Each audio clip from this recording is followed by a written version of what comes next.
We are so thrilled to have Dr. Danielle LaSusa here, our guest speaker. She is a philosophical coach and consultant, podcaster, instructor of philosophy here in Portland. She gives tailored philosophical guidance to help individuals and organizations think clearly, choose confidently, and live purposefully. A passionate teacher and coach for the past 13 years, she loves helping people use philosophical thinking to transform their lives.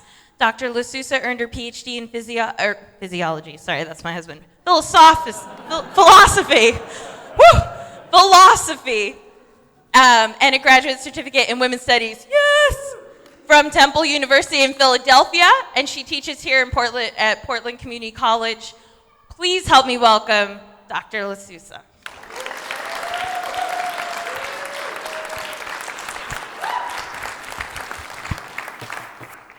Thank you, Tiffany. It's a real delight to be here with you all today. Okay, so by a quick way of introduction, I just wanted to explain a little bit about what a philosophical coach and consultant is, because if you have not heard of that, you're not alone. And as Tiffany said, I have a PhD in philosophy, and so I help individuals and organizations think through everyday lives. I help them think more clearly, choose confidently, live purposefully. Philosophy is a discipline that deals with like the fundamental questions of the human experience, right? Questions about identity, meaning, purpose, value, how do we know things, what should we do? And there's a whole body of literature from people who have thought about these things in really deep and profound ways for thousands of years. So I draw upon those, the tools and that wisdom to help people live and work better. I also am the co-creator and co-host of a podcast called Think Hard, and our little tagline is, Think Hard is the podcast where two trained philosophers think hard about the real world. So we bring philosophical thinking to everyday topics in culture, politics, art, society. We've talked about everything from political protests to teen movies. We had an episode called In Defense of Snobs. It's fun, lively, engaging conversation about philosophical, or using our philosophical thinking to shed light on everyday issues.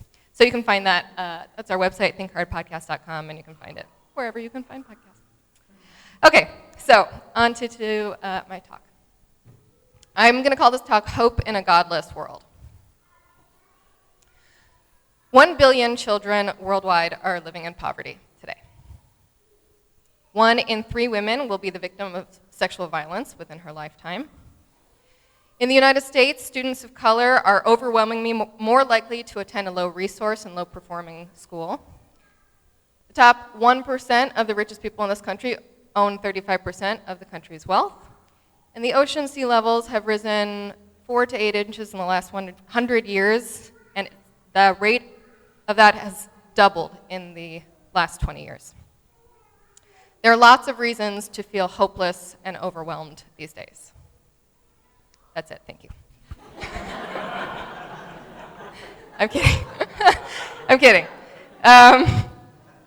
All right, so there are lots of reasons to feel hopeless and overwhelmed these days. Now, for those who believe in a higher power, in a divine, all-knowing, benevolent consciousness, that's a good place to look for guidance for when things are looking down and where to feel better. And perhaps you may believe in the notion that God has a plan for everything.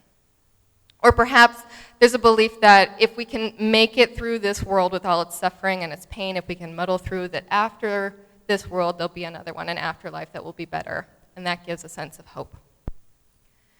But for those who don't believe in a transcendent being or a transcendent realm, who think that this tragic rock we're all spinning on is all there is, it's hard to know sometimes where to look when things are looking grim. Where do we find guidance, and where do we find hope? So one answer to that question may be to focus on the good things that the world has to offer. You know, like bunnies. It's really cute. Or sunsets. Or good food. Or loving families. Or music, laughter, dancing. Or the smell of earthworms and dew and the early morning on the first day of spring. There are lots of wonderful things in this world.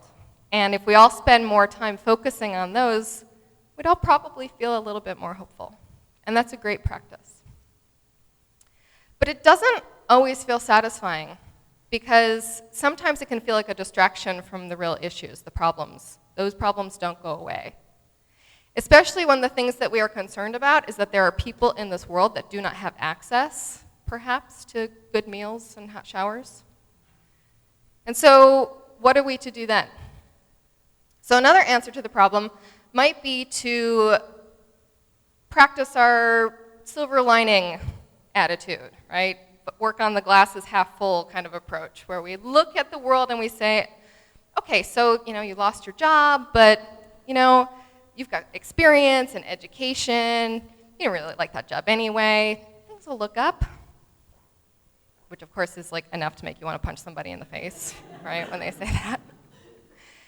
And sometimes when the issues are big, when we're dealing with poverty, violence, social injustice, global warfare, it sometimes can feel really hard to compile a case of evidence for why things are looking good. It doesn't feel genuine.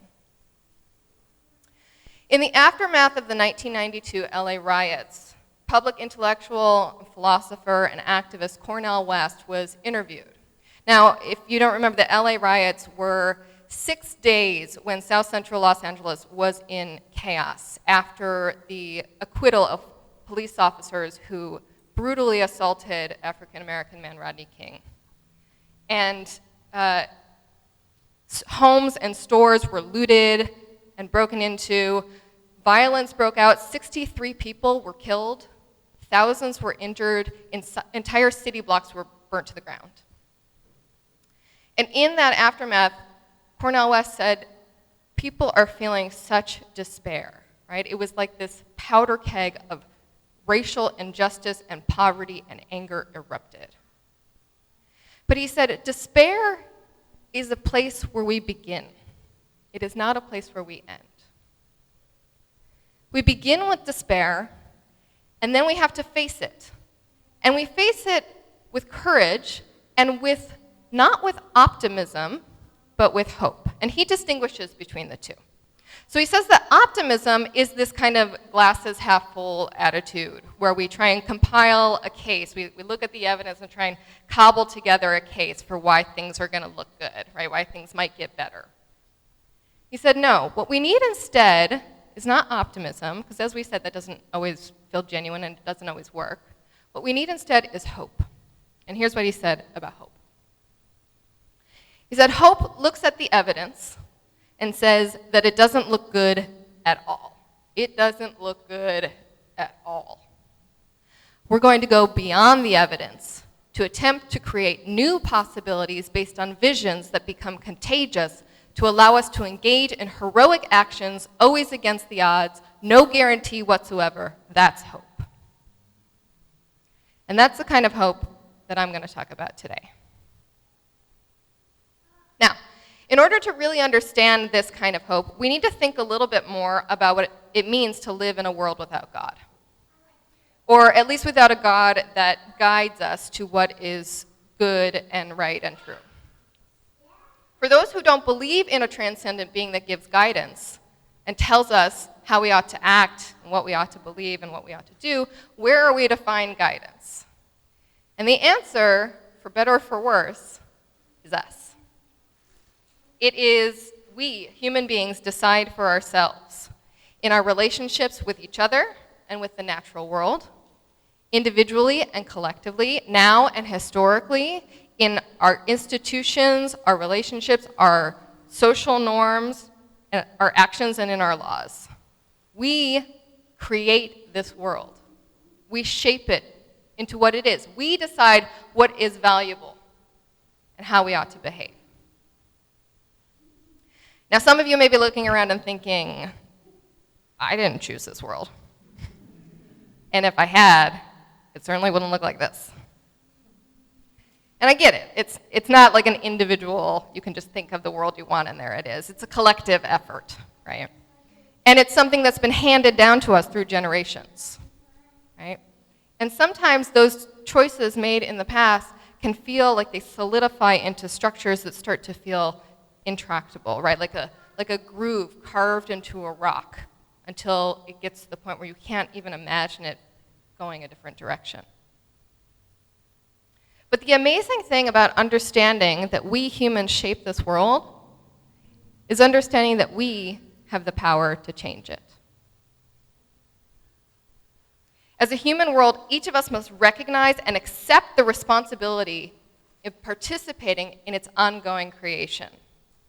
And I'm not saying that we can make the world into whatever we want, right? We can't undo the past. If a loved one has died, no amount of envisioning or imagining is going to bring that person back. We can't wish away slavery, or we can't imagine that a world in which a certain someone had never been elected, for example. Instead, we need to see and we need to understand things as they are. We need to look at the evidence, even when it doesn't look good at all. Right? And that process of learning and seeing things as they are, of becoming finally aware of the ways in which power and money and injustice operate, that can be really devastating. Right? The polar ice caps are melting how much? Black people are how much more likely to be killed by police? The US government gave weapons to who now? What? My first year of college, when I started really challenging some of my safe and cozy mythologies that I grew up with and started learning some more things about the world, I spent a lot of time in tears. And of course, that loss of innocence comes to all of us at different times and in different ways. But at times it can feel like the more we learn about the world, the more disappointing and terrible it can seem. And yet, it is important that we learn it. As author Henry James said, we need to be finely aware and richly responsible. Part of taking responsibility for the creation of this world is to know what is happening in it. If we just put our heads in the sand and pretend like it's not happening, we are still making a choice. We are choosing to tell ourselves and to tell others that it is better to ignore problems than to face them, to remain ignorant rather than enlightened. So, we need to look at the evidence, as Cornel West said, even when it doesn't look good at all. And then we must be richly responsible for our attitudes and actions in the face of those circumstances. We must decide what to do. Several years ago, I heard an interview with a man named Dr. Dan Gottlieb. In 1979, he was a 33-year-old successful psychologist and therapist. He was married and had 2 kids, was well respected in his field. And one day he was hit by a semi-truck, and he woke up in a hospital bed paralyzed from the neck down. And over the following weeks and months and years, he fell into a deep depression, and he was overwhelmed with anger and bitterness and resentment. His wife left him eventually. And he talks about how one night it got so bad he had to sit down, he had a kind of dark night of the soul with himself. And he had to have a conversation with himself. And he said in this conversation that he had to give up on hope. But what I think he really meant is that he had to give up on optimism. He had to give up on the idea that maybe there would be some new treatment or some new surgery or some way that the doctors could fix him, make him walk again, give him his old life back. Right? Instead, he had to look at the evidence as it is, and he had to decide, is this a life that I choose? Can I imagine a future for myself in which I can contribute something positive to the world? Because if not, I'm done. I don't want to do this anymore. He said he was going to kill himself. Talk about your existential crisis, right? Like, his very existence was at stake.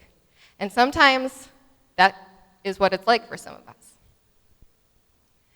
Now, luckily, most of us don't have to choose life as a quadriplegic, but we do have to choose a world full of other kinds of disappointments and tragedy and pain and suffering.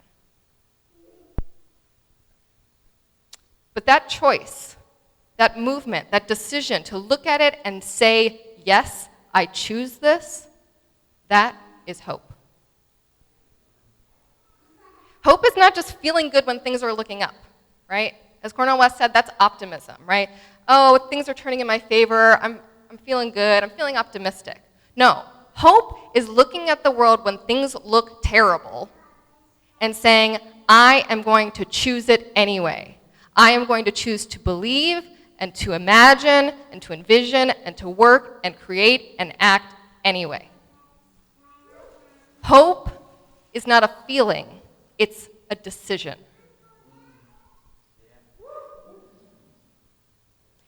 It is something that we choose.